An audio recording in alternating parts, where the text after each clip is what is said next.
Cet épisode a été créé à partir de l'anglais en utilisant l'intelligence artificielle.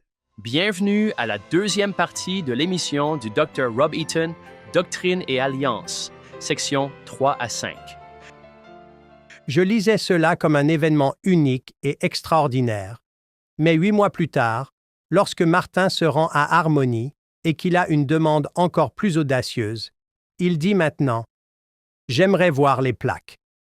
Sa femme a intenté un procès pour fraude contre Joseph. Il aimerait voir les plaques avant de demander à emprunter le manuscrit pour un certain temps.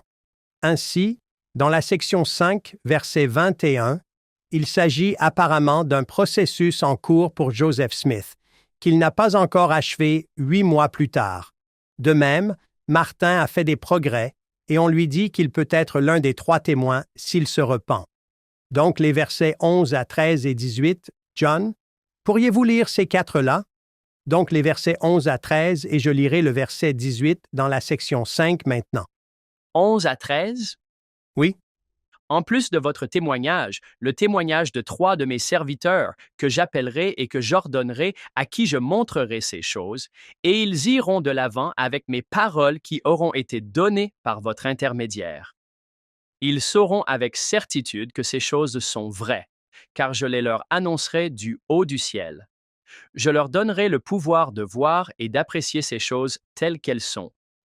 Et leur témoignage s'élèvera jusqu'à la condamnation de cette génération. C'est le verset 18, s'ils s'endurcissent le cœur contre eux. Mais avant de pouvoir faire cela, Martin est informé qu'il doit encore s'humilier. Au verset 24, « Il s'élève et ne s'humilie pas suffisamment devant moi, mais s'il se prosterne devant moi, et s'il s'humilie dans une prière puissante et avec foi, dans la sincérité de son cœur, alors je lui accorderai une vue des choses qu'il désire voir. Et oh, quelle vue il a! » Puis, au verset 28, « Et maintenant, s'il ne s'humilie pas, et cela nous ramène à ce que Hank disait à l'instant, et s'il ne reconnaît pas devant moi ce qu'il a fait de mal. » Il ne pouvait donc pas dire « Oui, mais c'est moi la victime. Écoutez, j'étais coincé dans cette terrible situation. » En fait, Martin et Joseph auraient pu dire « C'est moi la victime. » Mais le Seigneur dit « Tu dois reconnaître ce que tu as fait de mal.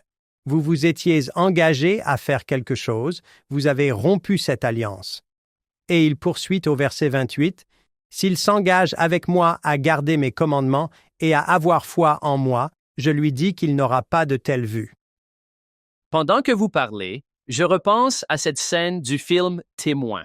Ils ont fait un très bon travail en montrant cette scène. Ils sont tous là à attendre de manger et Martin Harris est dehors, près de la clôture, comme vous l'avez décrit, et il ne veut pas entrer. Et la façon dont ils ont dépeint cette scène m'a semblé vraiment, vraiment bien faite. Vous pouvez vous procurer Témoin sur Living Scriptures. Je pense que c'est aussi sur Amazon Prime. Et vous pouvez regarder la représentation de ce moment où Martin entre pour manger et leur dit finalement « J'ai perdu mon âme. J'ai perdu le manuscrit. » J'ai regardé Témoin en préparation de ce film que j'ai beaucoup apprécié et qui donne à réfléchir. J'avais également écouté, par coïncidence, le livre de Susan Easton Black, Undeniable. Une merveilleuse vue d'ensemble concise du processus des 3 témoins et de la vie de chacun d'entre eux. J'ai appris des choses que j'ignorais. Très bon travail. Alors que nous nous concentrons sur leur vie, comme tout le monde le sait, il est intéressant de constater que chacun des 3 a quitté l'Église tout en restant fidèle à son témoignage du livre de Mormon. Dans son exposé intitulé « Un témoin », Frère Oakes a déclaré que ces 3 personnes ont suivi des voies différentes, sans intérêt commun pour soutenir un effort de collusion. Pourtant, jusqu'à la fin de leur vie, soit de 12 à 50 ans après leur excommunication, aucun de ces témoins n'a dévié de son témoignage publié ou n'a dit quoi que ce soit qui puisse jeter une ombre sur la véracité de ce dernier. Nous savons que les preuves intellectuelles ne suffisent pas à faire changer les gens d'avis. En fait, au verset 7 de la section 5, le Seigneur lui dit « Joseph, si tu montrais aux gens les plaques elles-mêmes, cela ne convaincrait pas les cœurs endurcis. Et nous savons, d'après le chapitre 2 de l'Épître aux Corinthiens, les merveilleux enseignements de Paul, que ce n'est que par l'Esprit que nous obtenons un témoignage durable des vérités spirituelles. Frère Bednar a dit « Un témoignage de la vérité par le pouvoir du Saint-Esprit que nous invitons dans notre âme produit une connaissance et une illumination spirituelle, une conviction plus sûre, plus puissante et plus durable que ce que l'on peut recevoir par la vue, l'ouïe, le toucher ou les arguments rationnels seuls. Un peu comme le gruau spirituel, la conviction née de l'Esprit est une chose qui reste en vous. Cela dit, le Seigneur considère que les témoignages des témoins jouent un rôle, en donnant peut-être aux gens une raison intellectuelle de s'arrêter et de prendre cette histoire au sérieux, puis d'entreprendre le travail qui sera nécessaire pour qu'ils finissent par recevoir ce témoignage spirituel, parce qu'il continue à nous faire publier les témoignages des 3 et 8 témoins avec le livre de Mormon, quel que soit le lieu où il est publié. Nous regardons quelques centaines d'années en arrière, mais pensez aux communautés de l'époque avec ces témoins, les 3 et les 8, le gars qui habite au bout de la rue, à quel point cela peut être plus puissant que lorsqu'ils sont juste là et qu'ils sont parmi vous dans votre quartier. J'ai toujours réfléchi à l'époque à ce que cela signifiait pour eux. J'aime la phrase qu'Alma utilise. Si vous faites place, j'aime ces 2 mots. Et j'ai l'impression qu'en lisant les témoignages des 3 et des 8, vous verrez qu'ils sont différents. Je suis sûr que nous en reparlerons et si cela peut vous permettre de passer de « j'en doute » à « je me demande ». Oh, ce petit pas de « je doute » à « je me demande ». Oh, ça peut donner de la place. À tous ceux qui nous écoutent et qui n'ont pas encore étudié le livre de Mormon et ne l'ont pas pris au sérieux, nous vous invitons à le faire. Faites cet exercice de simulation. Ouvrez votre esprit et votre cœur suffisamment pour envisager la possibilité qu'il y ait réellement eu des plaques. Puis étudiez sérieusement le livre de Mormon et demandez-vous ce qui vous semble le plus probable. Que le jeune Joseph Smith, avec une éducation si limitée et en si peu de temps, environ 66 jours ouvrables, ait produit ce travail extraordinaire et ait menti sur la manière dont il l'a fait. Ou que vous lisiez réellement les paroles de Néphi et de Jacob, de Mormon, d'Alma et de Moroni. Voyez ce qui vous semble le plus plausible, puis apportez cette réponse au Seigneur en haut de la montagne, si vous voulez, et demandez « Ai-je bien compris ?» Et lorsque vous posez cette question avec foi et une réelle intention, par le pouvoir du Saint-Esprit, Moroni nous le promet, vous pouvez parvenir à connaître la véracité du livre de Mormon, tout comme Martin l'a appris pour lui-même. Même si nous ne recevons pas les anges, nous connaîtrons tout aussi sûrement sa véracité grâce à l'Esprit. John, vous souvenez-vous de notre épisode avec Joe Spencer sur 2 Néphi 27? Il ne peut pas s'agir du livre, mais des mots du livre. Très bien. Nous le mettrons également en lien dans nos notes d'émission. Il y a beaucoup d'autres choses à voir cette semaine, mais cet épisode avec le Dr Spencer a vraiment changé ma façon de voir les choses. Pourquoi ne pouvons-nous pas montrer les plaques à tout le monde? Parce qu'il ne s'agit pas du livre, mais des mots du livre. Les plaques peuvent vous convaincre, mais les mots vous convertissent. Et en parlant des desseins de Dieu à long terme, qui le 2e Néphi 27 cite-t-il?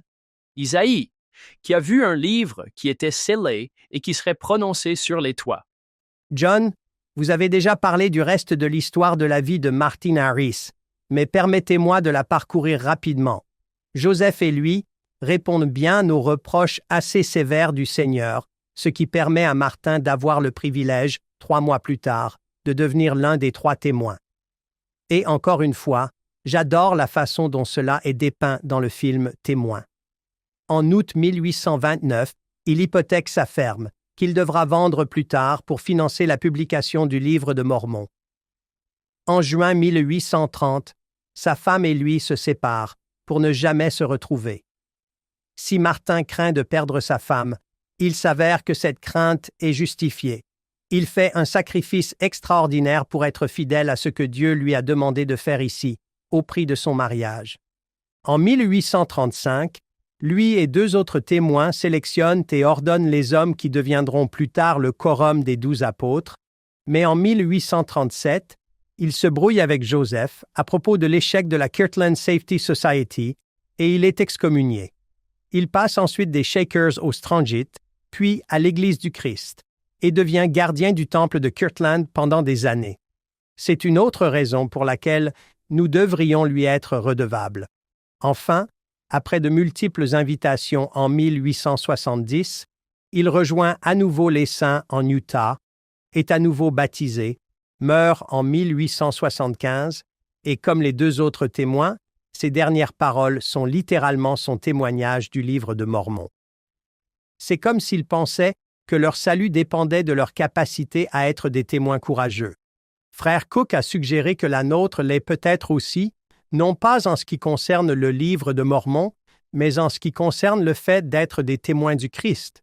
Il a enseigné qu'en toute chose, nous devrions nous rappeler qu'être vaillant dans le témoignage de Jésus, citant Doctrine et Alliance 76, verset 79, est le grand critère de division entre les royaumes célestes et terrestres. Nous voulons nous trouver du côté céleste de cette ligne de partage. Dieu attend beaucoup de tous ses serviteurs, mais surtout de ceux à qui il confie des responsabilités sacrées. Heureusement, il n'est pas seulement juste, il est aussi miséricordieux.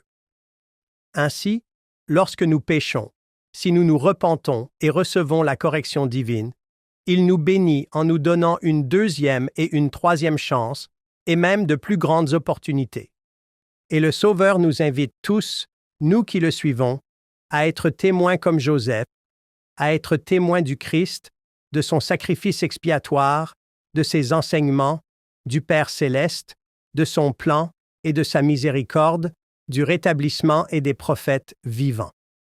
C'est un privilège, comme pour Martin Harris, d'être témoin du livre de Mormon pour tous ceux d'entre nous qui suivent Jésus-Christ, d'être ses témoins, mais pour ce faire, nous devons nous soucier davantage de ce que Dieu pense de nous que de ce que les autres pensent de nous.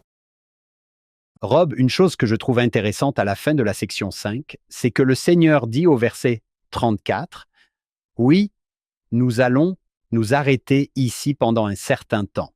Je te donnerai les moyens d'accomplir ce que je t'ai ordonné. » Le Seigneur a déjà mis en place le processus avec Oliver Cowdery. J'ai une autre façon de procéder. Oui, tu as péché. Et ne vous inquiétez pas, je fournirai des moyens pour que mon travail aille de l'avant. Tout ira bien. Quand vous pensez à cela et à Jean qui parle de la façon dont Ésaïe a été inspiré des siècles plus tôt pour faire cela, Mormon a été inspiré pour traduire et inclure le 1er et le 2e Néphi, dans un but sage qu'il ne connaissait pas. Cela me rappelle une chose que le président Eyring disait souvent lorsque je l'ai interviewé pour sa biographie. Dieu joue aux échecs dans des dimensions infinies. C'est ce qui se passe ici. C'est presque comme si les desseins de Dieu ne pouvaient pas être frustrés ou quelque chose comme ça.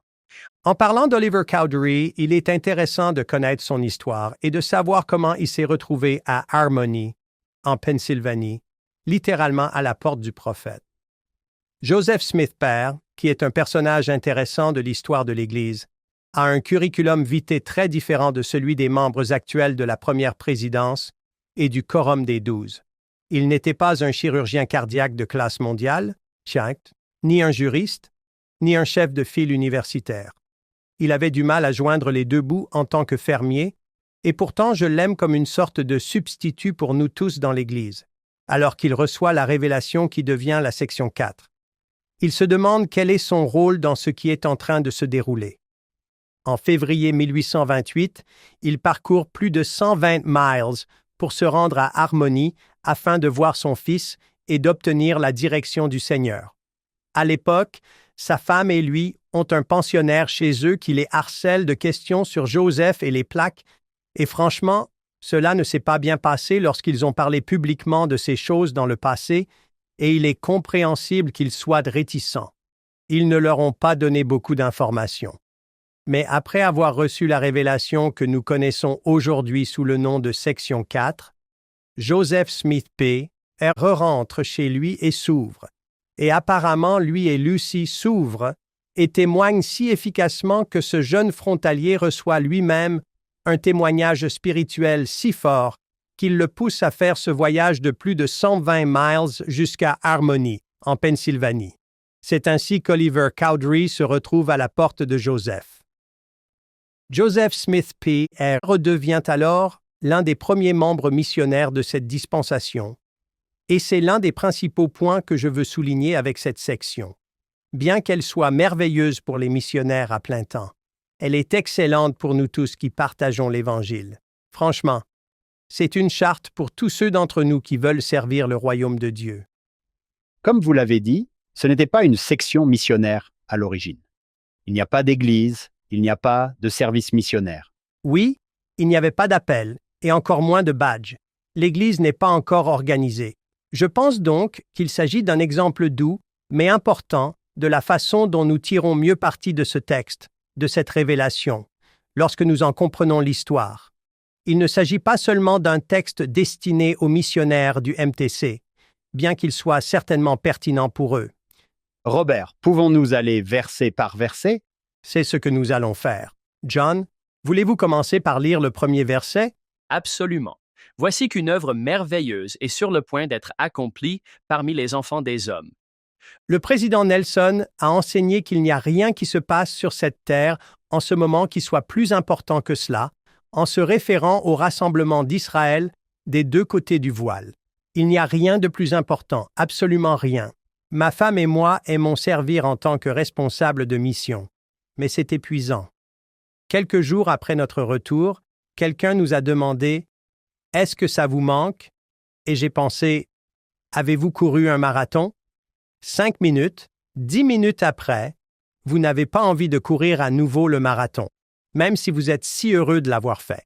Mais si vous vous êtes donné à fond, vous êtes émotionnellement épuisé, parfois même en plein milieu. Je me suis trouvé peut-être trop absorbé par les aspects les plus difficiles de l'appel, mais un dimanche, j'ai eu une journée agréable où j'ai pu utiliser un peu de mon allemand, j'ai pu entrer en contact avec une femme dont le mari n'était pas encore membre, mais qui était venue fidèlement à l'Église pendant des années.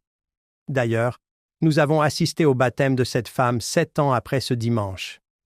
Wow! C'était il y a longtemps. Je parlais dans la réunion de Sainte-Seine. Je me sentais béni et guidé par l'Esprit et l'Esprit m'a murmuré, quelques mois après la moitié de notre mission, « C'est l'appel de ton rêve. C'est l'appel de tes rêves. De quoi te plains-tu? Appuie-toi sur les bons côtés. » C'était un conseil vraiment utile et transformateur pour moi, de me concentrer sur la joie que procure le service dans le royaume de Dieu et de ne pas me focaliser sur les aspects peut-être les plus difficiles et les plus éprouvants émotionnellement de l'appel. Oui, nous nous fatiguons au travail parce que nous sommes mortels, mais nous n'avons pas à nous fatiguer du travail. Je vais lire la première partie du verset 2. Nous allons faire une pause, parce que je veux entendre ce que Jean a à dire à propos de l'embarquement. C'est pourquoi, vous qui vous engagez dans le service de Dieu. John, la raison pour laquelle vous connaissez si bien ce verset est que vous avez écrit un excellent discours que j'ai écouté de nombreuses fois sur le thème de la jeunesse. Il y a 4 ans, n'est-ce pas? Et c'est là que j'ai découvert des choses intéressantes. Tout d'abord, embarquer, comme je l'ai dit, n'apparaît qu'une seule fois dans l'ensemble des ouvrages de référence. On peut le trouver dans un synopsis, le texte en italique avant un chapitre, mais dans le texte même des Écritures, une seule fois. Quand je l'ai cherché sur dictionary.com, il disait quelque chose comme « monter à bord d'un navire, d'un avion ou d'un véhicule », comme pour un voyage. J'ai ri aux éclats parce que je pensais qu'on ne pouvait pas embarquer. Si vous montez dans un avion et qu'il part, vous pouvez ressentir un grand inconfort physique. On ne peut pas embarquer sur un bateau et le quitter. C'est un peu comme si on avait les 2 pieds dans le plat. Si vous allez embarquer, et quand vous continuez, veillez à le servir de tout votre cœur, de toute votre force, de tout votre esprit et de toute votre puissance. Je veux dire que cela ressemble à l'idée d'embarquer les deux pieds dedans, afin de rester irréprochable devant Dieu au dernier jour. John, j'ai entendu ce discours à maintes reprises. Je veux que tout le monde entende parler de Halfway Harv. D'accord. Il y avait deux garçons, des voisins, qui s'appelaient Marvin et Harvey, ou Marvin et Harv. Marvin s'est couché une nuit, a passé une nuit complète, s'est levé, s'est douché, s'est habillé, a pris un petit déjeuner complet, a dit à sa mère, je t'aime de tout mon cœur, est parti à l'école où il a suivi tous ses cours, a pris un déjeuner complet, est allé ensuite à l'entraînement de football où il était arrière, est rentré à la maison, a pris un petit dîner expert complet, a lu ses écritures et s'est endormi. Quant à son voisin Harvey, ses amis l'appelaient Halfway Harv parce qu'il semblait tout faire à moitié. Il s'est levé un matin encore à moitié endormi, après une demi-nuit de sommeil, et s'est habillé à moitié. Pensez-y. D'accord, c'est assez long. Il a préparé la moitié de son petit déjeuner et a dit à sa mère, je t'aime à moitié. On ne sait pas comment ça s'est passé. Il s'est rendu à mi-chemin de l'arrêt de bus. Il a dit au chauffeur de bus, vous ne pouvez pas me rejoindre à mi-chemin. Puis elle est allée à la moitié de ses cours. Il a pris la moitié de son déjeuner. Ensuite, il est allé à l'entraînement de football où il était demi-arrière. Puis il est rentré à moitié chez lui, a mangé la moitié de son dîner, a lu la moitié de ses écritures, a dit la moitié d'une prière et s'est endormi à moitié. Si vous pensez que c'est une histoire étrange, vous n'en connaissez pas la moitié. Vous devriez rencontrer sa tante Almost. Nous sommes allés la voir une fois, mais nous n'avons fait que la moitié du chemin. Je veux lire l'Écriture comme le ferait Harv à mi-chemin. C'est pourquoi, ô vous qui vous êtes embarqués à moitié dans le service de Dieu, veillez à le servir avec la moitié de votre cœur, la moitié de votre force, la moitié de votre esprit et la moitié de votre vigueur. Voici la partie effrayante, afin de pouvoir vous tenir à moitié irréprochable devant Dieu au dernier jour. Si vous le lisez de cette façon, c'est comme Burk, n'est-ce pas? Parce qu'à première vue, cela semble un peu écrasant. Tout votre cœur, votre force, votre esprit et votre puissance.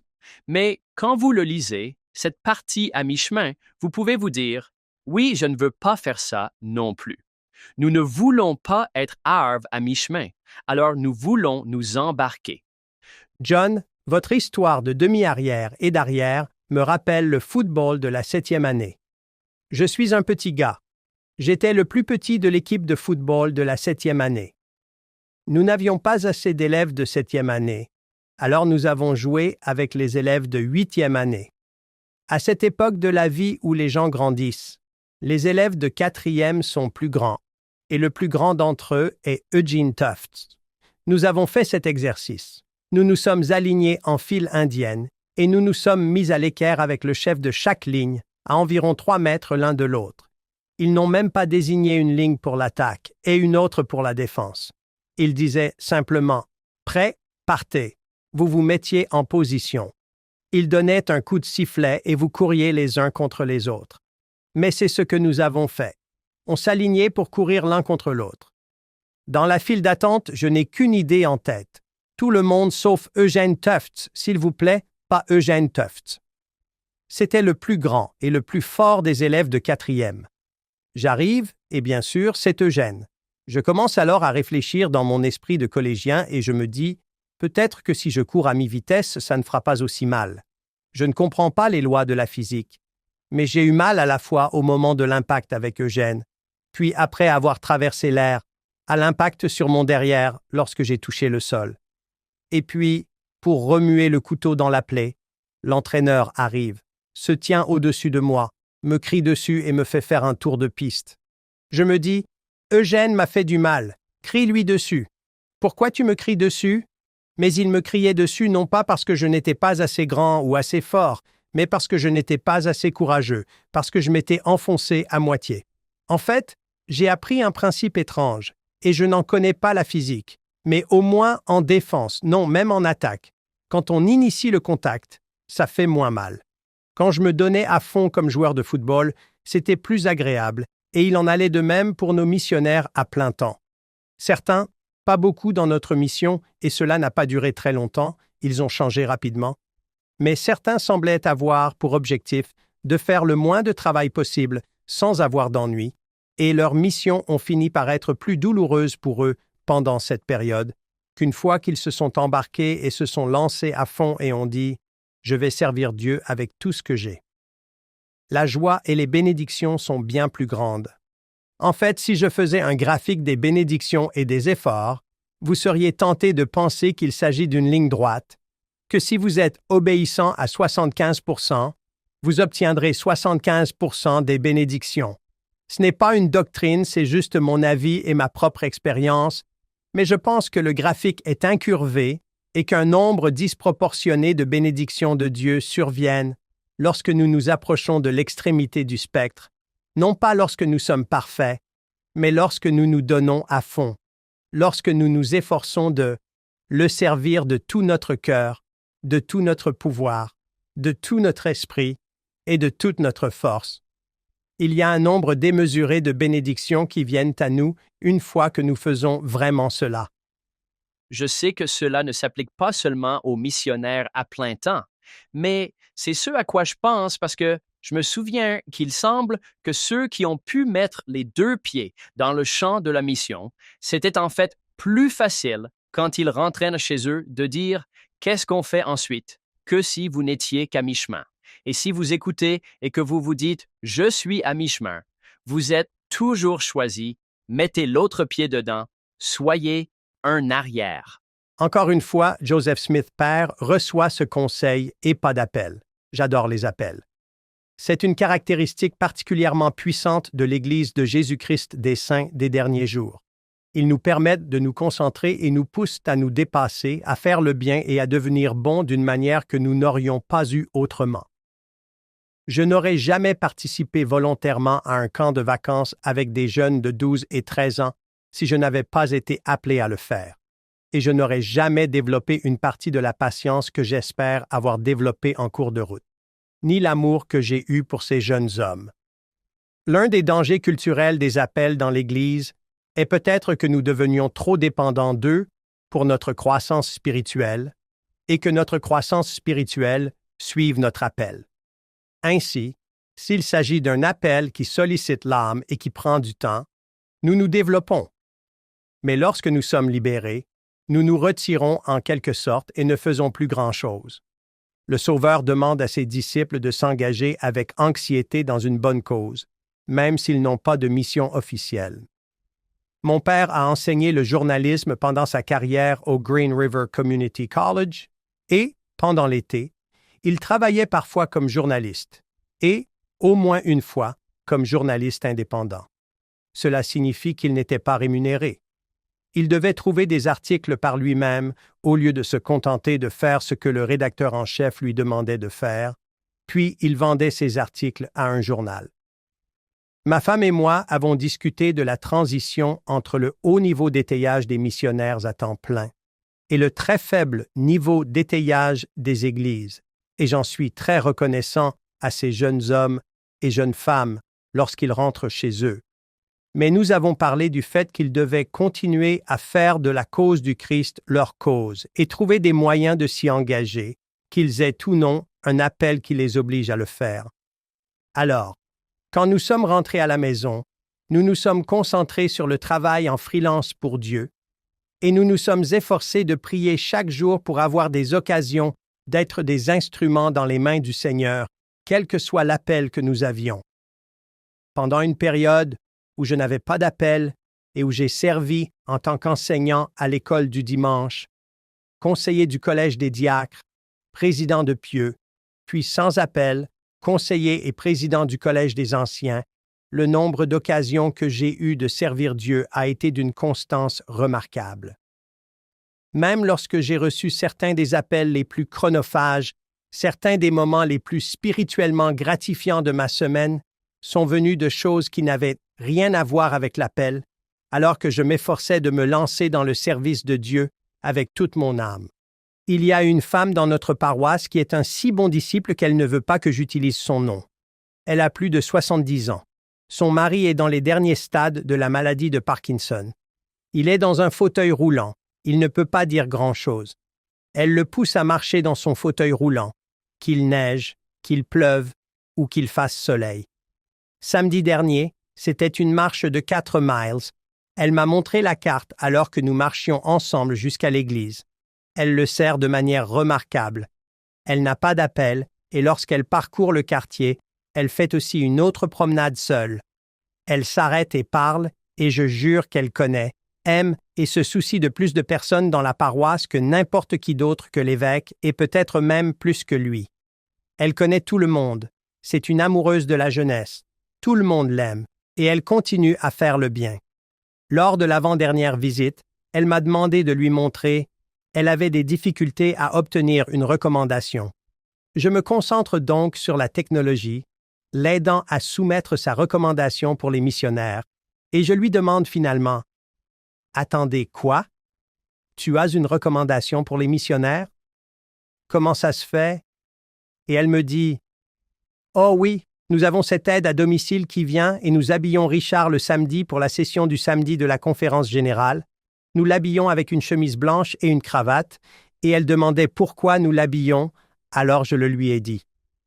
Elle a tout naturellement partagé l'Évangile, non pas parce qu'elle était censée ou obligée de le faire, mais parce qu'elle en avait envie, parce qu'elle s'est engagée à servir Dieu de tout son cœur.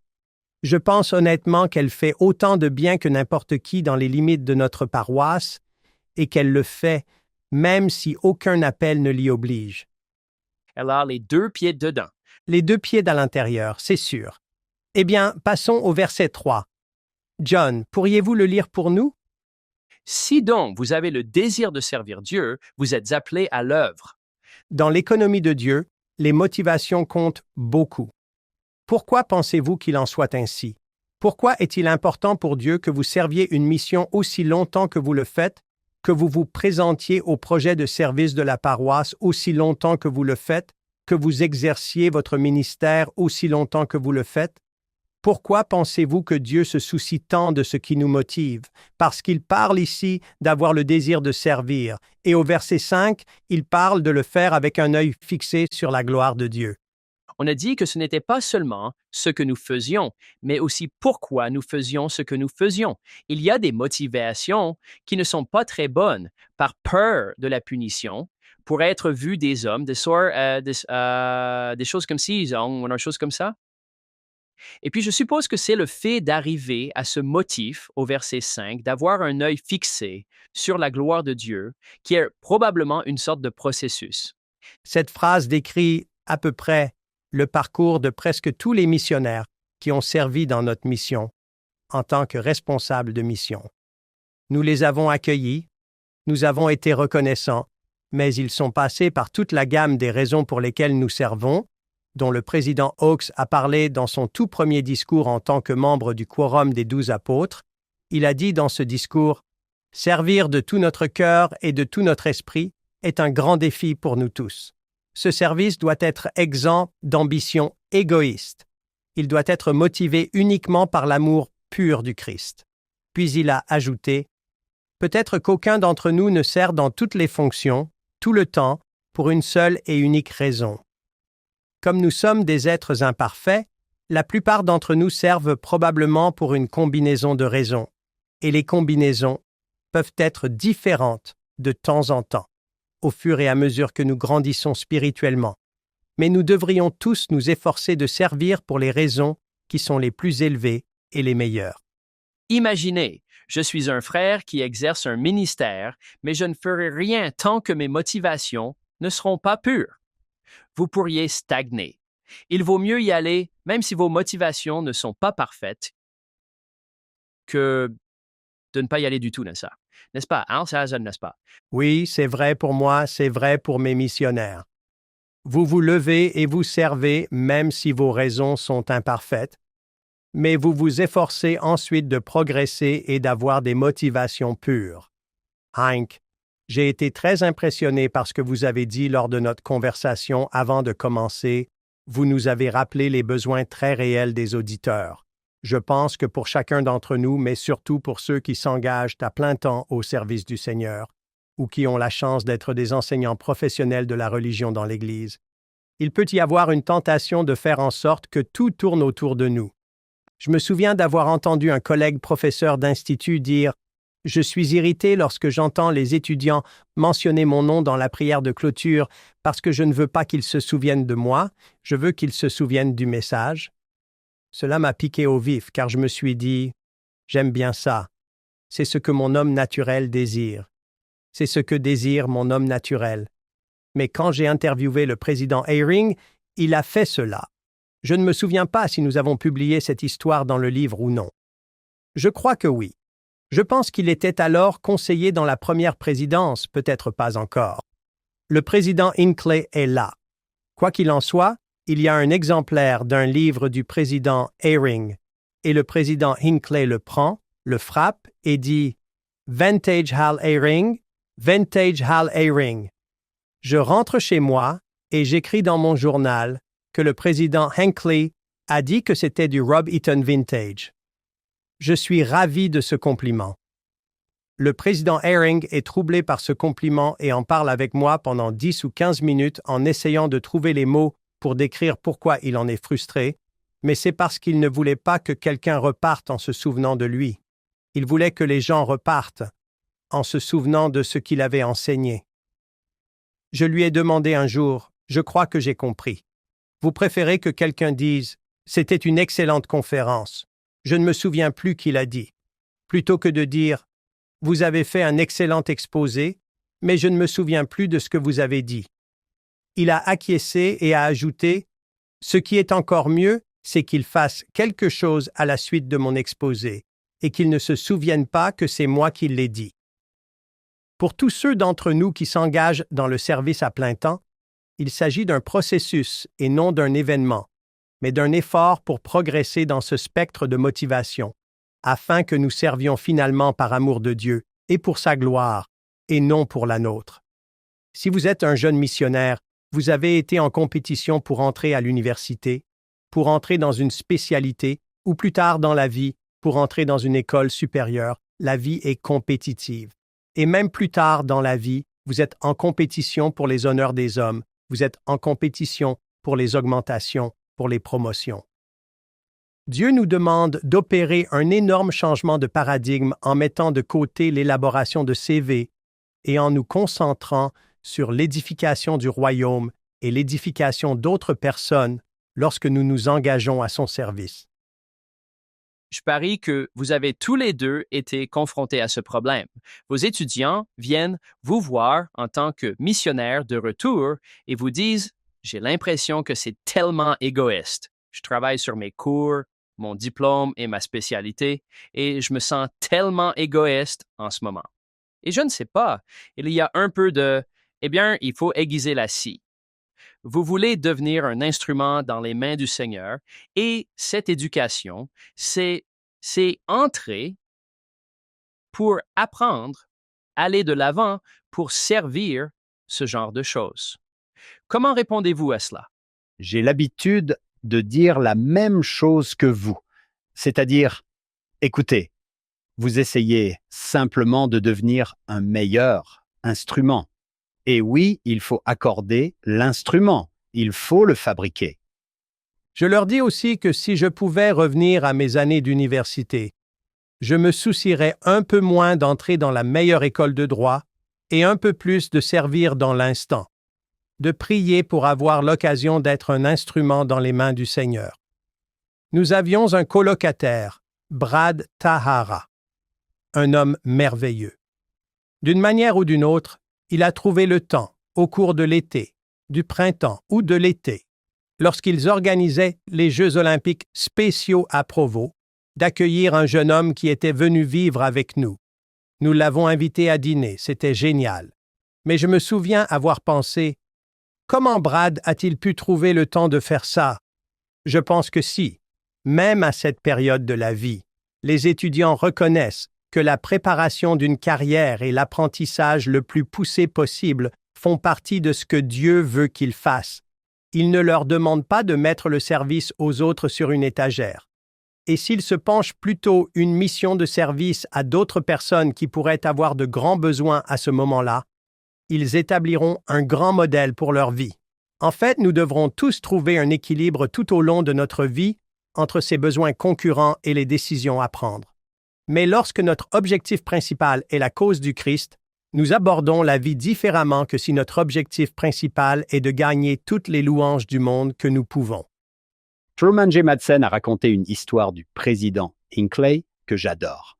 Il regardait un jeune homme parler, un jeune adulte, et le jeune homme pensait qu'il était un très bon orateur, un très bon professeur. Il est donc monté en chair, plein d'assurance, et s'est effondré. Cela ne s'est pas bien passé.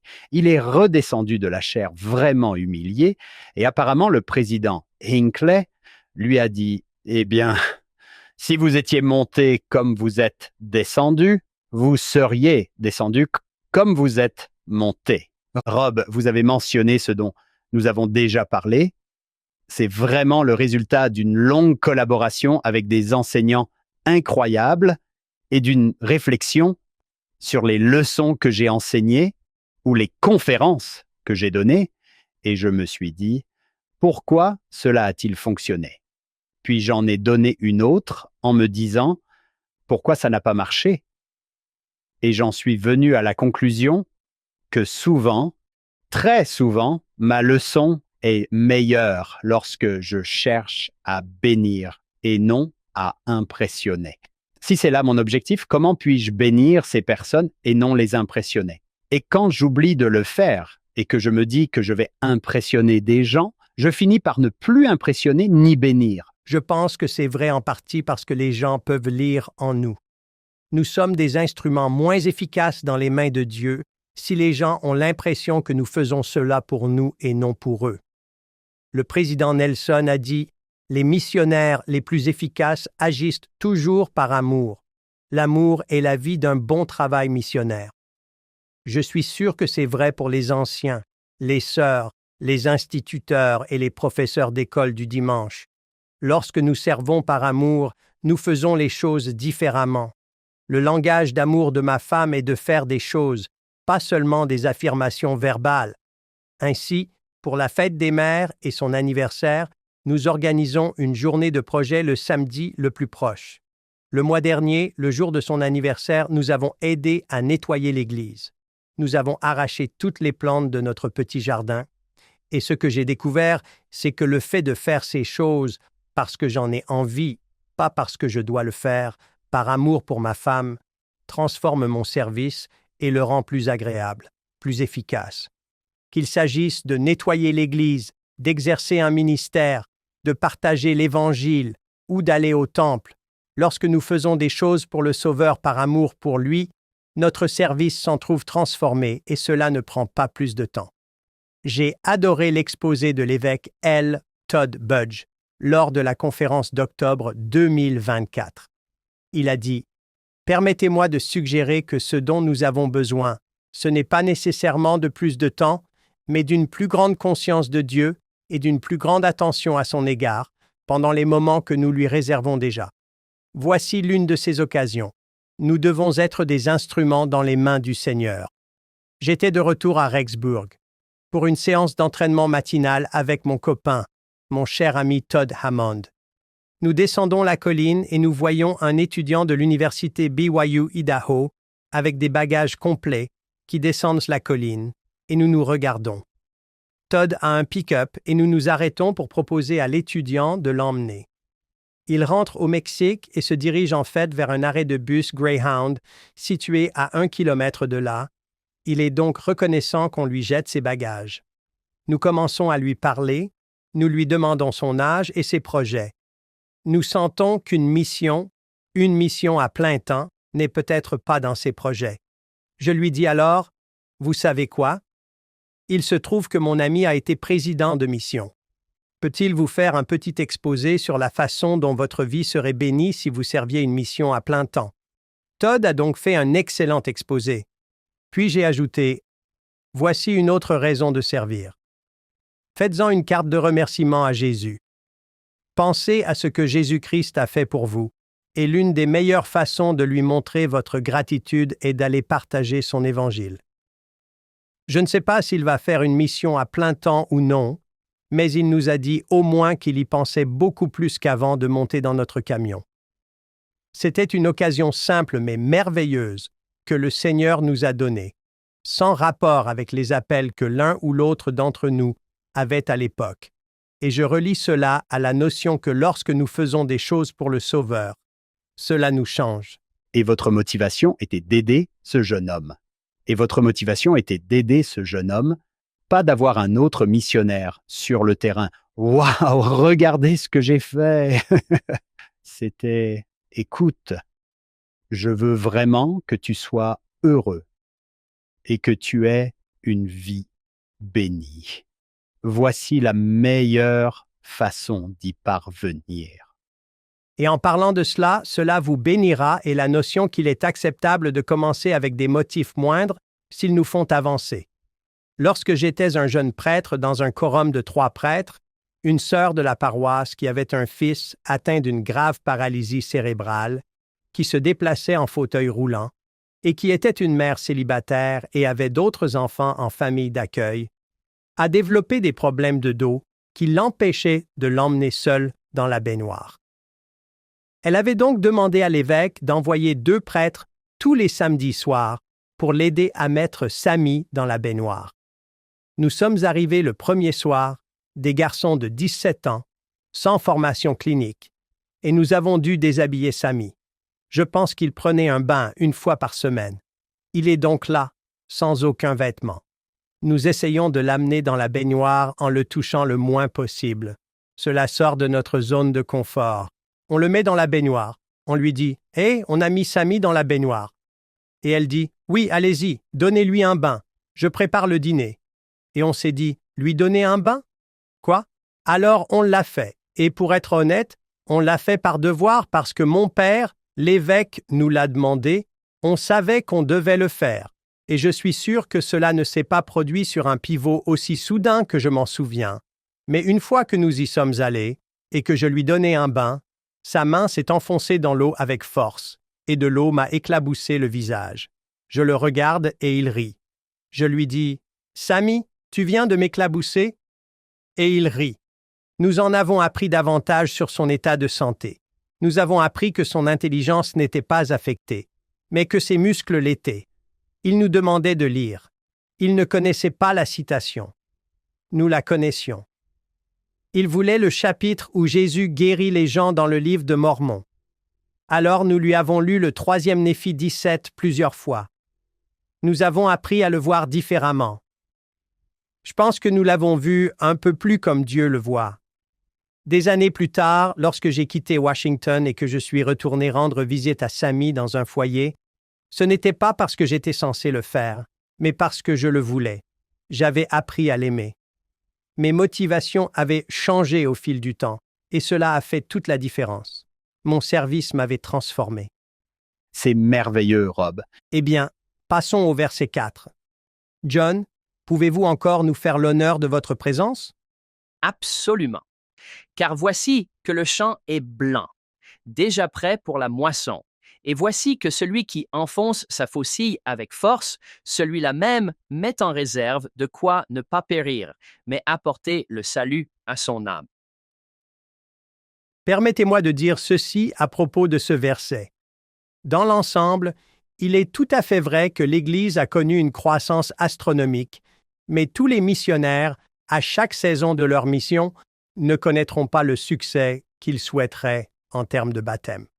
D'ailleurs, ce n'est pas le cas de toutes les présidences de quorum d'anciens, de toutes les présidences de sociétés de secours, de tous les responsables de jeunes hommes ou de jeunes femmes. Et si nous en venons à nous définir et à définir notre succès en fonction des choix que font les autres, nous pouvons devenir assez durs avec nous-mêmes. J'aime tellement l'édition originale de Prêcher mon Évangile que j'ai été choqué de voir à quel point j'aimais encore plus la nouvelle édition. Voici ce que nous lisons. Votre succès en tant que missionnaire est déterminé principalement par votre désir et votre engagement à trouver, enseigner, baptiser et confirmer des convertis et à les aider à devenir des disciples fidèles du Christ et des membres de son Église. Votre réussite n'est pas déterminée par le nombre de personnes que vous enseignez ou que vous aidez à baptiser, ni par le fait d'occuper des postes de direction. Votre succès ne dépend pas de la façon dont les autres choisissent de vous répondre, de répondre à vos invitations ou à vos actes sincères de gentillesse. Les gens ont la possibilité de choisir d'accepter ou non le message de l'Évangile. Votre responsabilité est d'enseigner clairement et avec force afin qu'ils puissent faire un choix éclairé. De plus, restez concentré sur votre engagement envers le Christ et votre objectif missionnaire, et non sur les résultats extérieurs. Souvent, les résultats ne sont pas évidents immédiatement. En même temps, gardez des attentes élevées, quels que soient les défis auxquels vous êtes confrontés. Des attentes élevées augmenteront votre efficacité, votre désir et votre capacité à suivre l'Esprit. Je pense que c'est un excellent conseil pour tous ceux qui se lancent dans le service de Dieu. J'ai 2 filles qui ont servi dans des missions à plein temps où elles n'ont pas eu l'occasion de voir beaucoup de baptêmes. En fait, l'une d'entre elles a assisté à un baptême un samedi avant de rentrer à la maison le mardi, et c'était le premier baptême auquel elle assistait d'une personne qu'elle avait aidé à enseigner. Et pourtant, selon cette définition, elle est peut-être l'une des meilleures missionnaires de l'Église parce qu'elle est restée absolument engagée et a travaillé avec foi, énergie et amour tout au long de sa mission. Elle s'est dit « Je continue, je prie, je veux aider à amener les gens à Christ par la foi, la repentance et le baptême. » Elle n'a jamais perdu cela de vue, elle n'a jamais abandonné. À cette aune, elle a connu un succès extraordinaire. Je pense que nous pouvons aider un peu dans ce domaine. Parfois, nous aggravons accidentellement le problème si nous chantons les louanges des gens en fonction du nombre de baptêmes qu'ils ont.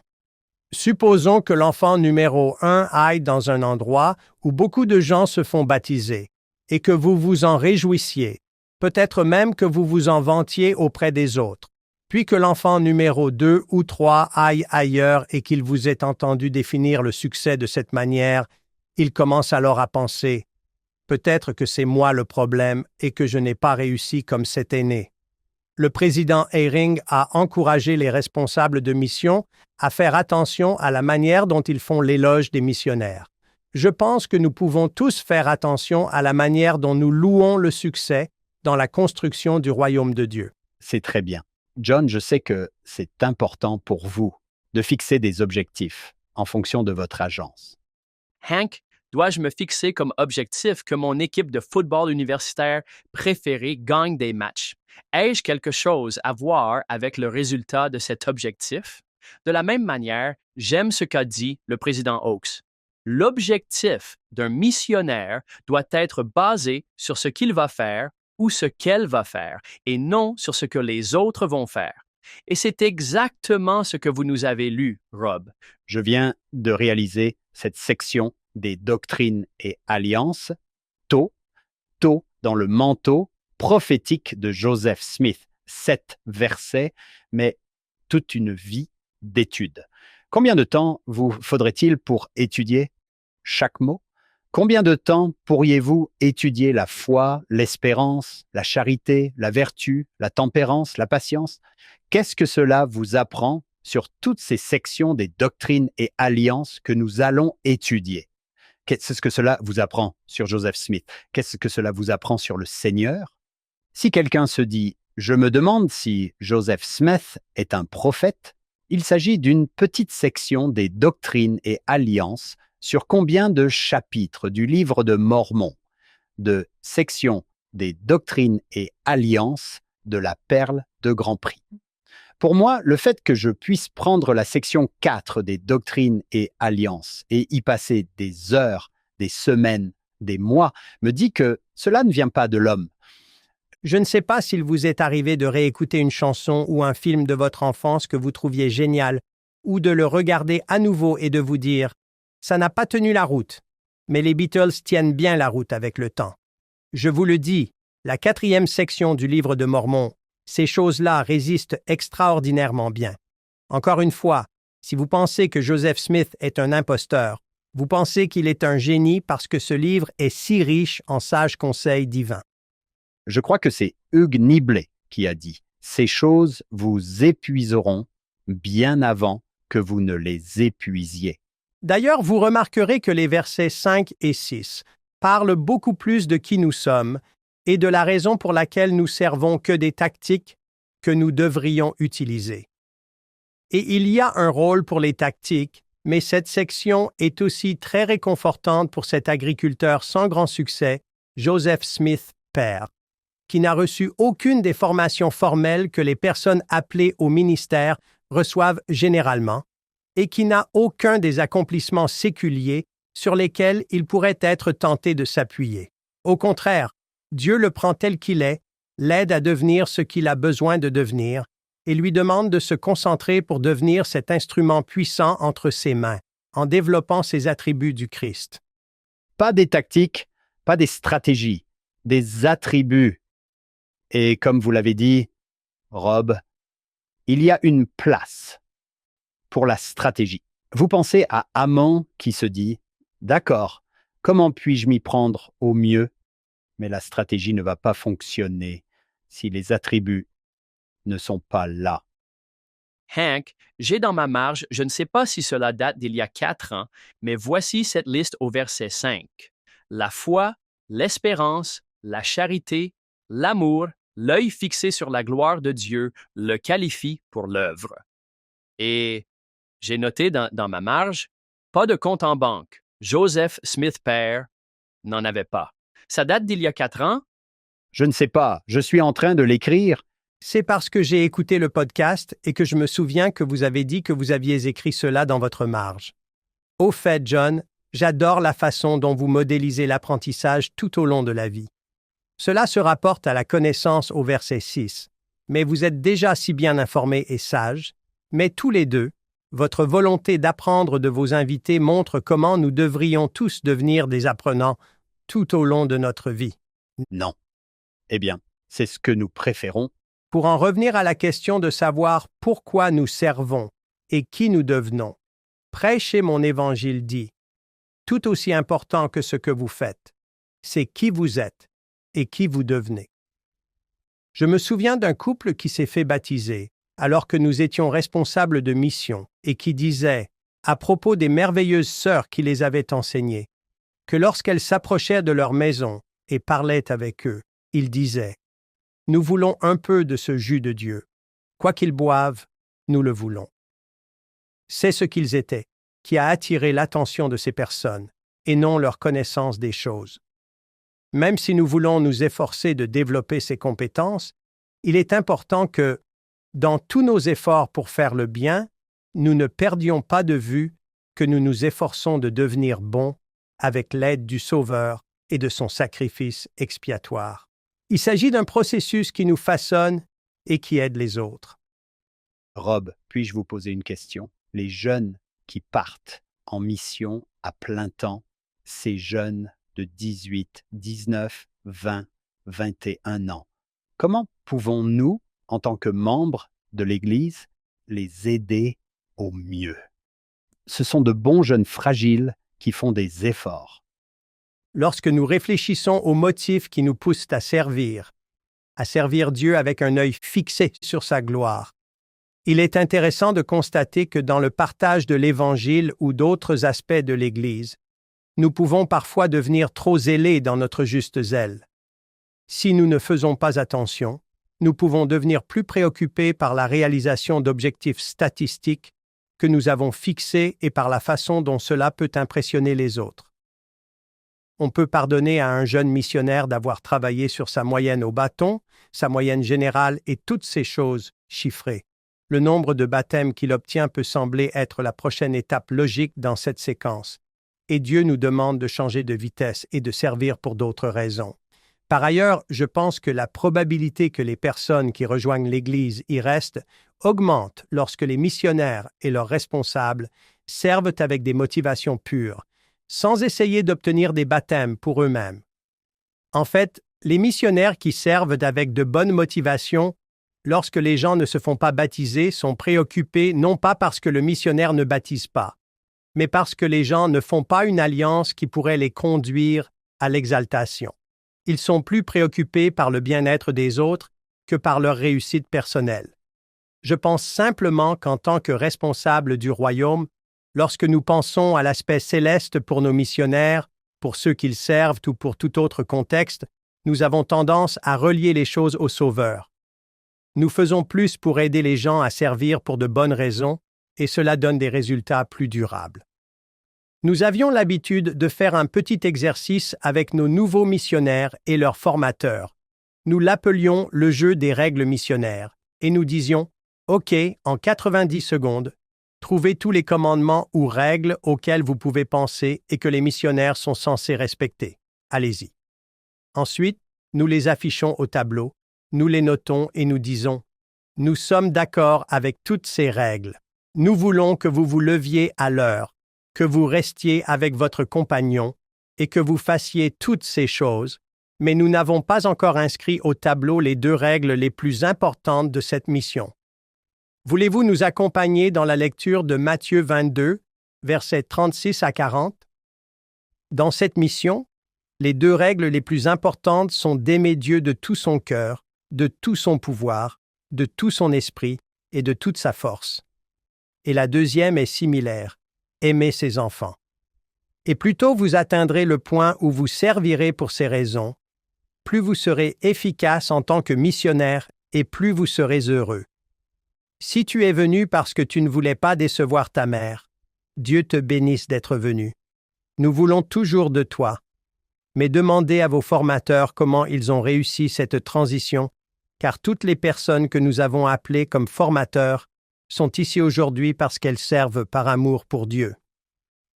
Nous pouvons même aider les gens à faciliter cette transition. Je pense que je peux partager cette histoire sans le nom du missionnaire. J'ai eu un missionnaire qui, me semblait-il, était là pour protester. J'allais le rappeler à l'ordre, mais l'Esprit m'a dit lors d'un entretien « Pas encore ». J'ai donc attendu 1 ou 2 autres entretiens, et j'ai finalement dit « Elder, seriez-vous ici par hasard pour protester ?» Il a ri et a dit « Oh, c'est une bonne description de beaucoup de choses que je fais. » Oui. J'ai dit « Alors, pourquoi êtes-vous ici ?» Et il a dit « Eh bien, ma mère, je ne pouvais pas la décevoir. » Et j'ai dit « Dieu vous bénisse d'être venu. Vous avez 3 semaines. » Et il a dit « Quoi ?» J'ai dit « Quel âge avez-vous ?» Et il a dit « J'ai 18 ans. » J'ai dit « D'accord, vous êtes majeur, vous êtes un adulte. Nous ne gardons pas ici les gens qui ne veulent pas être ici, alors tu as 3 semaines pour décider. Dans 3 semaines et 1 jour, soit tu seras ici, et quand on te demandera pourquoi, ce sera parce que je le veux, soit tu seras chez toi, et si tu décides de rentrer chez toi, je ferai tout ce que je peux pour t'en dissuader parce que ce sera la plus grosse erreur que tu auras jamais faite, mais tu l'assumeras.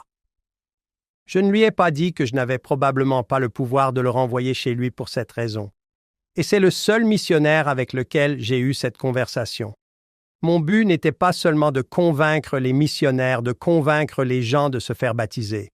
Mon objectif était d'aider les missionnaires à changer et de faire en sorte que les missionnaires changés aident les gens à changer à long terme pour obtenir des conversions durables. Cela a peut-être entraîné moins de baptêmes, mais j'espère plus de conversions, et je pense qu'il est important de ne jamais perdre cela de vue. Il s'avère que ce missionnaire a choisi de rester. Cela l'a changé et a changé sa mission, et cela nous change lorsque nous pouvons arriver au point où nous servons pour les meilleures et les plus hautes raisons.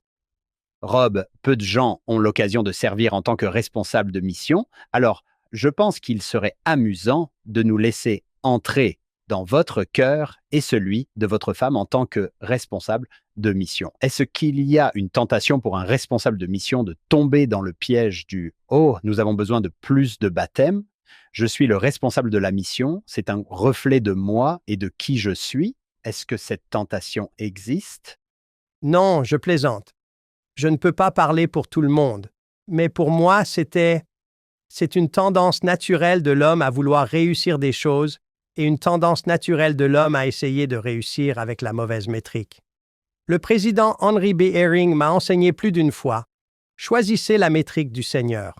Et ici, le critère du Seigneur n'était pas le nombre de baptêmes, même si nous voulions clairement faire tout ce que nous pouvions pour aider le plus grand nombre possible de personnes à se faire baptiser, mais à la manière du Seigneur, selon les instructions succinctes du président Dallin H. Oaks, nous voulions enseigner la repentance et baptiser les convertis. Nous avons donc été tentés de faire tout ce qui était en notre pouvoir pour obtenir le baptême d'un plus grand nombre de personnes. Et pour ces raisons moins importantes dont nous avons parlé dans la 3e section, pour la louange du monde, pour vouloir impressionner les autres, j'ai trouvé qu'il y avait un réel besoin d'être fidèle à Dieu et à ce qu'il m'a demandé de faire, et de le faire à sa manière, de ne pas essayer de prendre des raccourcis, de servir par amour pour mes missionnaires, en les aidant à avoir des conversions durables et en les aidant à aider autant de personnes que possible, mais à avoir ces conversions durables. Je pense donc que chacun d'entre nous, qu'il soit responsable de mission ou autre, doit être conscient de ces tentations et s'efforcer de demander à Dieu de le guider sur la meilleure façon d'accomplir son travail, d'une manière qui lui plaise. Et nous disons simplement, Rob, sois gentil avec ces jeunes missionnaires. Nous les aimons, nous les admirons, mais ils sont nouveaux. Nous aimons nos missionnaires. Et aujourd'hui, plus de 10 ans après avoir servi avec nombre d'entre eux, nous continuons à interagir avec eux, à aller à un dîner ou au temple avec eux, et nous les aimons. Si vous vous concentrez sur les résultats à court terme, je pense que vous passez à côté de certaines de ces bénédictions à long terme. Parfois, si nous nous concentrons trop sur ces résultats à court terme, les gens finissent par servir parce qu'ils veulent atteindre un objectif ou un quota, plutôt que parce qu'ils veulent servir le Sauveur. Que les autres nous perçoivent comme des vendeurs ou des serviteurs de Dieu dépend beaucoup plus de notre caractère que de nos compétences, et beaucoup plus de nos motivations que de notre courage. Oui, c'est vrai. Cette réprimande m'est venue de l'esprit. Je me sentais un peu frustré que les gens s'en prennent à nous à propos des chiffres et ne nous remercient pas davantage pour un travail pour lequel nous ne nous sommes pas portés volontaires, et puis j'ai enseigné dans une conférence de zone et l'esprit m'a chuchoté « Tu sais cette chose qui t'ennuie? C'est exactement ce que tu fais. » Pourquoi ne pas commencer par les remercier d'être venus en mission? Pourquoi ne pas les remercier d'avoir servi sous la pluie? Et si vous les remerciez de persister malgré un rejet perpétuel? En fait, j'ai vu un sage président des 70 qui, je pense, avait reçu des instructions de l'Esprit, peut-être quelqu'un d'autre ou d'autres, faire la même chose avec nous en tant que responsables de mission. Il s'est arrêté et nous a remerciés pendant 30 minutes au début d'une retraite que nous avions organisée. J'ai appris plus de choses pendant cette retraite sur la façon de faire mieux que pendant n'importe laquelle des 5 autres retraites. Mais il a commencé par reconnaître ce que nous faisions et le sacrifice que nous faisions, et c'est une leçon que j'essaie toujours de prendre à cœur chaque fois que je prends la parole quelque part en tant que dirigeant, remercier d'abord les gens, reconnaître d'abord le bien qu'ils font, avant de peut-être partager avec amour une idée ou deux sur la façon dont nous pourrions faire les choses encore mieux. C'est magnifique, Rob. C'est vraiment magnifique. Merci d'avoir posé cette question. Le président Nelson a dit « Cherchez et attendez des miracles. Le Seigneur vous bénira par des miracles, si vous croyez en lui, sans douter de rien. » Faites le travail spirituel pour rechercher les miracles. Demandez à Dieu par la prière de vous aider à exercer ce genre de foi. Une fois que j'ai quitté Seattle, où j'ai eu d'innombrables occasions de faire connaître l'Évangile que je n'ai pas saisi, et que j'ai travaillé au milieu d'une foule de gens qui avaient une recommandation à l'usage du temple, je me suis rendu compte que je devais faire preuve d'une plus grande intention de faire connaître l'Évangile chaque fois que je voyageais. J'ai donc commencé à prier sincèrement pour avoir des occasions de partager l'Évangile.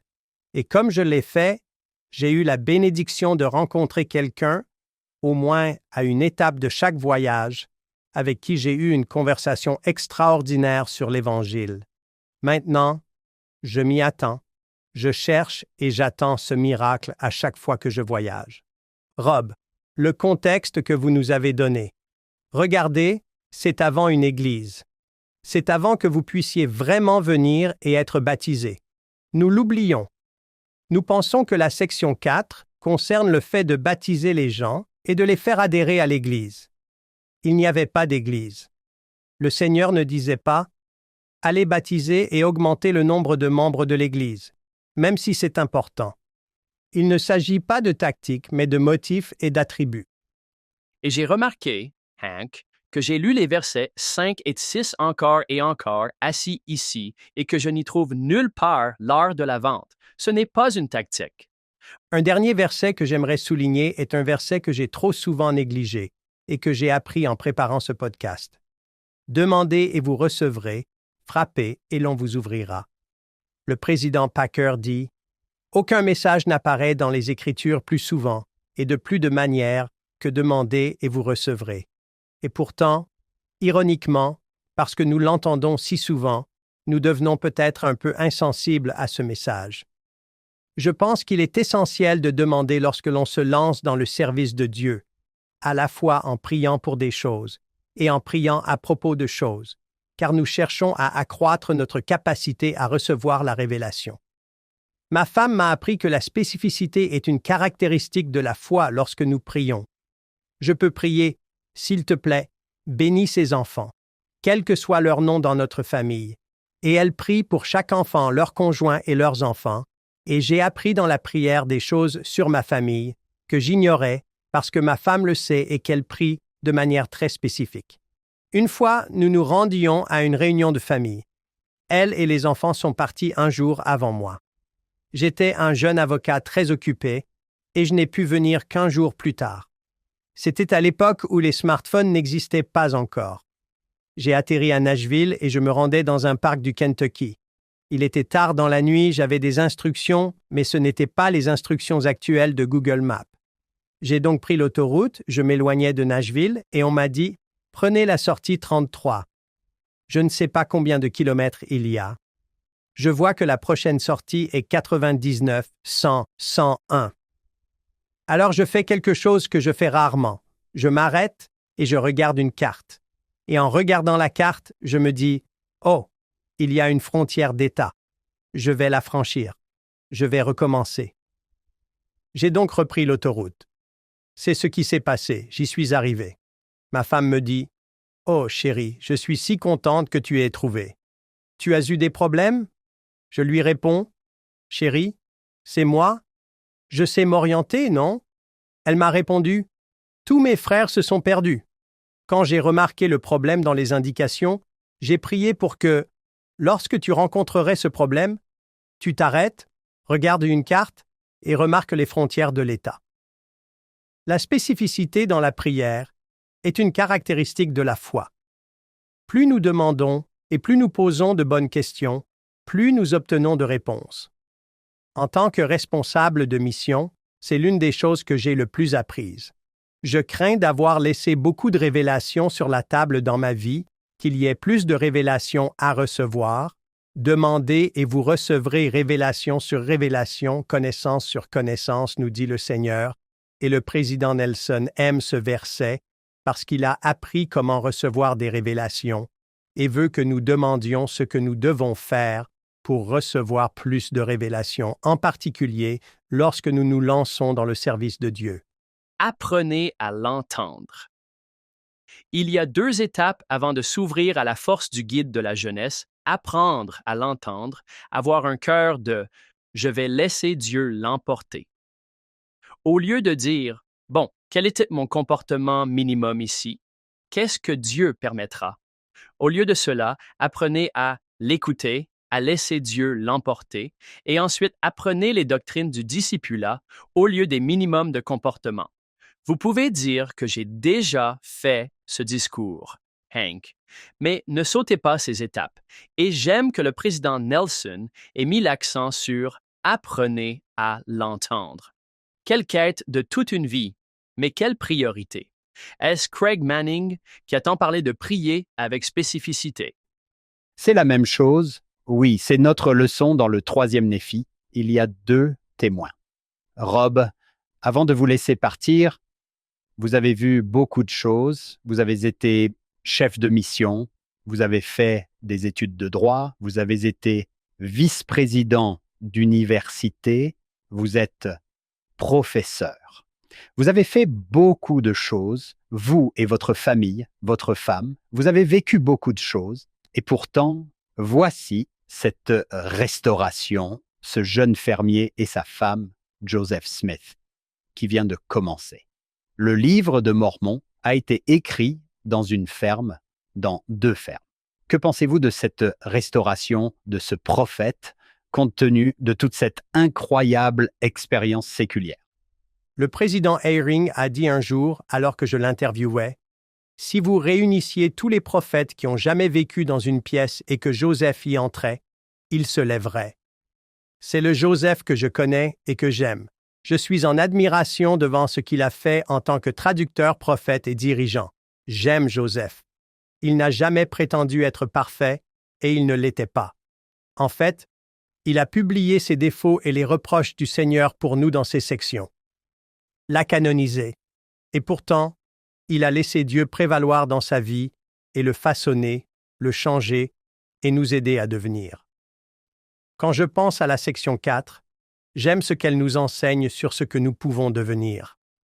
L'un de nos missionnaires m'a dit « Président, j'ai peur de rentrer chez moi ennuyeux. » Je pense qu'il craignait que s'il se laissait aller, s'il sautait à pieds joints, John, Dieu ne le transforme en une sorte d'automate spirituel, un robot bizarre que ses amis n'aimeraient pas, mais devenir comme le Christ n'exige pas que nous abandonnions nos personnalités, seulement nos péchés.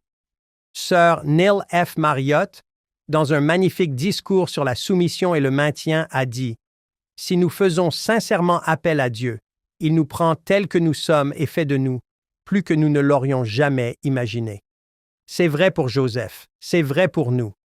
Il nous transforme lorsque nous nous engageons dans le service de toute notre âme.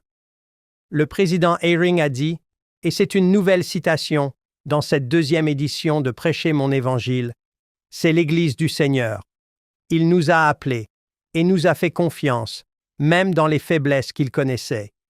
Il connaissait les épreuves auxquelles nous serions confrontés par notre service fidèle, et grâce à son expiation, nous pouvons en arriver à vouloir ce qu'il veut et à être ce que nous devons être pour bénir ceux que nous servons pour lui. Si nous le servons suffisamment longtemps et avec diligence, nous serons transformés. Nous pouvons devenir de plus en plus semblables à lui. Je vois cela dans la vie de Joseph. Je m'efforce de le faire dans la mienne. Et je découvre que lorsque je me perds dans le service de Dieu, il me change d'une manière que j'aime et non d'une manière que je crains. Rob, je n'arrive pas à écrire assez vite. Devenir comme le Christ n'exige pas que nous renoncions à nos personnalités, seulement à nos péchés. Or, En fait, je suis devenu une personne plus amusante. Rob, honnêtement, si nous le voulions, combien de temps pourrions-nous encore parler des sections 3, 4 et 5? Nous pourrions donner un cours d'un semestre sur ce sujet et ne pas être à court d'idées. Oui, c'est inépuisable. Joseph F. Smith a dit que la section 4 contenait suffisamment de matériel pour une vie entière d'études. Oui, juste une section. Oui, c'est ça. Oui, c'est vrai. J'ai adoré. Je suis sûr que nos auditeurs, tous ceux qui nous écoutent, se disent « Waouh, waouh, ils ont un nouvel amour pour ces sections et ces histoires. » D'ailleurs, ceux d'entre vous qui écoutent, si vous voulez aller sur YouTube ou sur notre site web followhim.co, laissez un commentaire à Rob et nous nous assurerons qu'ils le reçoivent parce que c'est amusant de savoir d'où vous écoutez et ce que vous en avez pensé. Rob, merci d'avoir passé du temps avec nous aujourd'hui. Ce fut un plaisir, vraiment. Merci de m'avoir invité et merci de faire cela pour bénir la vie de tant de personnes. Nous tenons à vous remercier, Rob, d'être avec nous aujourd'hui. Nous tenons à remercier notre productrice exécutive, Shannon Sorensen, nos sponsors, David et Verla Sorensen. Et à chaque épisode, nous nous souvenons de notre fondateur. Il aurait adoré cela, Rob Steve Sorensen. Nous espérons que vous nous rejoindrez la semaine prochaine. Nous sommes sur Doctrine et Alliance sur Follow Him. Merci de vous être joints à nous pour l'épisode d'aujourd'hui. Vous ou quelqu'un que vous connaissez parlez espagnol, portugais ou français. Vous pouvez désormais regarder et écouter notre podcast dans ces langues. Les liens se trouvent dans la description ci-dessous. Les notes et la transcription de l'émission d'aujourd'hui se trouvent sur notre site web followhim.co. C'est followhim.co. Bien sûr, rien de tout cela ne pourrait se faire sans notre équipe de production. David Perry, Lisa Spice, Jamie Nilsson, Will Stoughton, Crystal Roberts, Ariel Quadra, Emilia Kabwika et Annabelle Sorensen.